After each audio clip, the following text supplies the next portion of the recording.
Satmışsam burada bana. Kırgızstan'ın bala geldi mende dep mında atağı çıktı. Ömürbek alga. Man hem de yaxşı boldu. Belle çakırbaydı. Ekatın ateşme. Atты siz жаңа сатып алдыңыз бе, сатып атасыз ба? Саттыңыз ба? Қаншаға сатып атасыз? 60 миң. 60 миң долларға ба? Ай, Өмірбек минген аттың баасы шығыш мынакей кетіп тұр уже.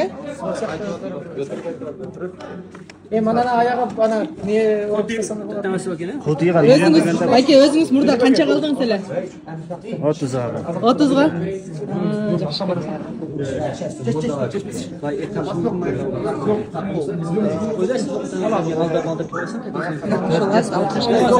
Malda kemigen bosmay. 4 yaş болды ба? 4 жас. Doğru mu? Sizde қанша болды сіздің қолда? 1 жыл болды, 2 жыл бі? 1 жыл, е? Атыңды мол жигит чап нормально болот го. Boldu, yaxşı gitken bu, yaxşı gitken. Мисалы үчүн биз муну атайын эметкен жок, сендер билген жоксуң баасы кандай болот, туурабы? To'g'ri ne qaytdingiz? Азыр сага кайта атым түшүп калып туруп, дагы оюн көрсөтүп гана оң го. Дурусбу? Азыр келіп, бирөө келіп туруп 100 ка бер десем не кыласыз? Бересиз бе?